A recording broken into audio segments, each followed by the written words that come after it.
I'm testing out my glucose monitor this morning with a breakfast comparison. So today, I'm in the middle of making a low-carb breakfast.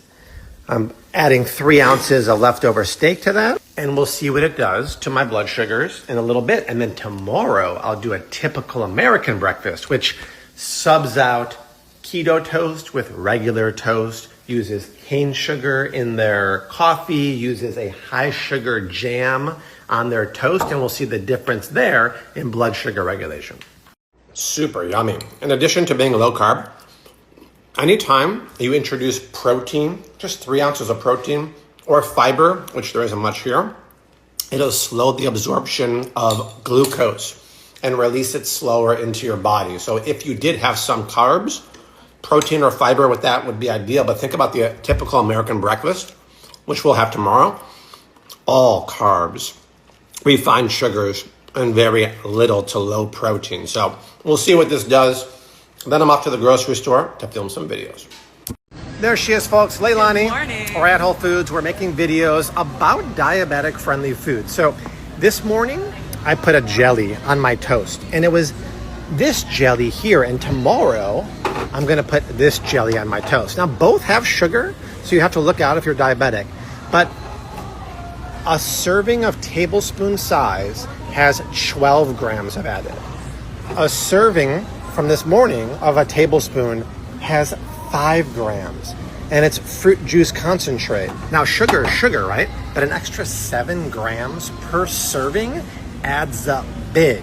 So combine that sugar savings with the low carb bread and the protein from the steak. We'll check my CGM and I'll share the results in a minute. Sweeteners are always confusing for everyone, but especially if you're keto or diabetic.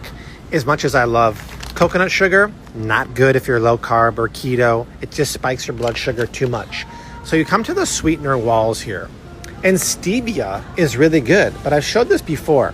How could a package that's called stevia in the raw have the first ingredient, dextrose, and a 1 gram serving has less than 1 gram of added sugar? That's literally the most deceiving thing I've ever seen. It's sugar with a skosh of monk fruit. Or stevia, I should say, yes. This is what you want. Pure stevia, super sweet, so just put a little skosh in your coffee, like I did this morning.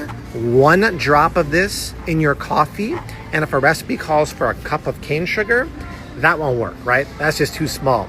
You gotta get something like the monk fruit sweetener, which is a combination of erythritol and monk fruit.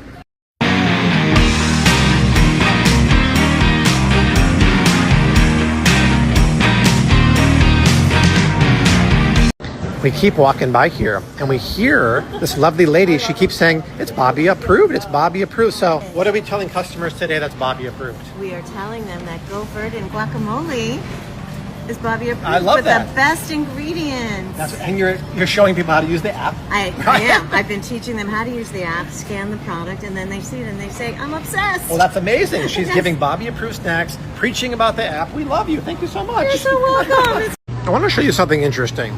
So sweetened yogurts are always bad. They have a lot of sugar. But there's a really big difference between Greek-style yogurt, skyr yogurt, and then non-strained yogurt. So this is Bobby approved, but it's not Greek-style. So a 3/4 cup serving only has, what does that say, 6 grams of protein. Because this is strained here, the same serving size has 16 grams of protein and less natural sugar. Greek-style strained or skyr is always better for high protein, lower natural sugars. Look who it is, folks. 1 minute, guys. I'm just doing something for the recipe here. I have all the things here. She's right. The recipe, because we're making some really easy chocolate muffins. See, this is all we need, guys. Look. There you go. We're using the box mix here. I guess people missed the memo like a month ago. These guys got bought out here, but they're not going to change anything. So we're making their chocolate muffins there, and we're going to have a nice after-school snack. We need 3 eggs, my kaleidoscope girl here. And that's it. Oh, I don't want to get my fingers dirty. You want to get your fingers dirty, man. No. Things have changed. There might be a third of the batter in Rosie's tummy right now. She was definitely chugging it down. We're going to fill these suckers up right now. They're actually not... Oh, I think This is gonna. They're actually not that high carb. So one muffin only has Is this good for 11 the net next one, carbs there. That's actually pretty good. What's that, then? Rose? Is this good for the next Yeah, one? fill her up. Fill her up, partner. It's all right. No, I hope this is alright. Tis a beautiful afternoon here. The sun's coming down, and I'm prepping dinner. I'm gonna Instant Pot pressure cook some chicken for tacos. There's a new pasture-raised chicken at Whole Foods. Boneless, skinless, slow-grown heritage breed chicken. Delicious stuff. So I'm gonna sear it up and get it in that pressure cooker so it gets nice and tender. I wish you can smell this, folks. The chicken smells amazing, but look at that. It pulls apart so easily. It was only a 12-minute pressure cook, but it sat for an hour and 15 minutes, and the muscle fibers of the chicken, tranquilo, relax. And I'm warming up some blue corn tortillas. Get these at Whole Foods. They're heirloom blue corn tortillas you heat up in the pan. Mashing a little bit of avocados. Got some dairy-free sour cream. We're made in the shade.